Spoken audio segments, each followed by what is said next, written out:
Je lis du livre de Daniel, chapitre 1er, au verset 7, ce qui suit. Le chef des eunuques leur donna des noms. À Daniel, celui de Belshazzar. À Anania, celui de Shadrach. À Michaël, celui de Meshach.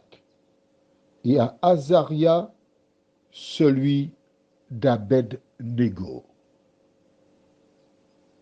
Prions. Notre Seigneur, notre Dieu, tandis que nous pencherons sur cette référence biblique, nous te remercions de nous assister, de nous accompagner et de nous diriger dans toute la vérité. Cette grâce, nous te la réclamons au nom de Jésus et pour ta gloire éternelle. Amen. Quand j'ai lu ce verset pour la première fois, cela m'a interpellé. En effet, quand tu lis dans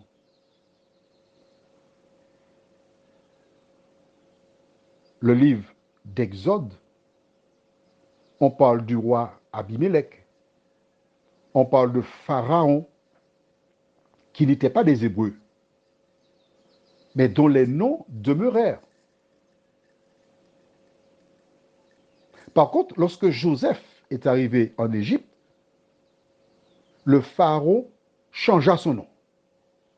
Ah, c'est la première indication que nous avons dans la Bible où il y a un changement de nom. Et pour la deuxième fois, nous voyons ici, pour Daniel, l'eunuque décide de changer le nom. Cela m'a interpellé. En fait, pour mettre un terme avec la vie antérieure, on assimilait les gens en leur donnant des noms. Il y a aussi Esther. On connaît beaucoup la reine Esther, mais ce n'était pas Esther, c'était Hadassa. Donc nous voyons que dès qu'on changeait, pour qu'on ne puisse pas reconnaître l'origine des gens, on changeait leur nom. Cette pratique est-elle conforme? Oh oui, oh oui. Parce qu'en changeant le nom, passant de Daniel à Belshazzar et autres, ces personnes voulaient assimiler ces Hébreux pour qu'ils soient des Chaldéens. Mais ils ne pouvaient pas être des Chaldéens, ils demeuraient, malgré le changement de nom, ils demeuraient des Hébreux. Mais à travers ce changement de nom, je vois encore plus loin. Je vois des femmes et des hommes qui un jour décidèrent d'accepter Jésus pour sauveur personnel. Des personnes qui par le passé représentaient les ténèbres. Mais quand elles acceptent Jésus pour sauveur, elles deviennent des chrétiennes et des chrétiens. Elles changent de nom. Et Paul a bien compris cela puisqu'il déclare dans 2 Corinthiens 5, verset 17, « Si quelqu'un est en Christ, il est une nouvelle créature. Les choses anciennes sont passées. Voici, toutes choses sont devenues nouvelles. » Dans le cas des païens, parle bien donc des gens comme Pharaon qui a changé le prénom de Joseph, et ici le chef des eunuques qui le fit pour ces 4 jeunes gens, il ne changeait que le prénom, la coiffure, la para, l'extérieur.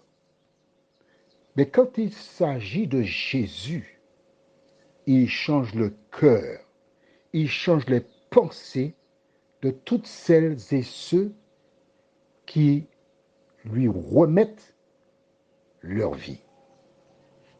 Normalement, si tu écoutes le WhatsApp depuis un moment, ta vie est différente.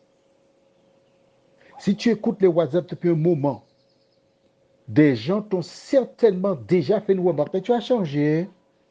Tu n'es plus la même personne. Pourquoi? Parce que le Saint-Esprit te transforme à l'image de Jésus de Nazareth. Maintenant, si tu n'as pas changé, c'est parce que tu ne mets pas en pratique ce que dit la parole de Dieu. La question que j'ai pour toi, as-tu changé? Prions. Seigneur,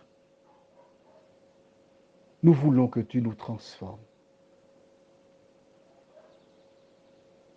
C'est seulement lorsque nous lisons la Bible que nous trouvons, par exemple, dans le livre de Proverbes, des conseils sur ne pas cautionner, comment gérer, etc. C'est seulement lorsque nous lisons la parole que nous trouvons des conseils pratiques. Et dans Proverbe 1, tu nous dis comment il nous faut éviter certaines personnes. Dans Somme 1er, tu dis, heureux l'homme qui ne s'arrête pas en compagnie des moqueurs et compagnie. Seigneur, si nous passions plus de temps à lire ta parole, tu nous aurais déjà totalement transformés. Aide-nous par ta grâce à le faire à partir de maintenant. Car ce n'est qu'ainsi, lorsque la parole est en nous, que le Saint-Esprit peut l'utiliser et nous transformer à ton image. Merci de veiller sur notre nuit, nous t'en prions, au nom de Jésus et pour ta gloire éternelle. Amen. Je te souhaite une bonne nuit.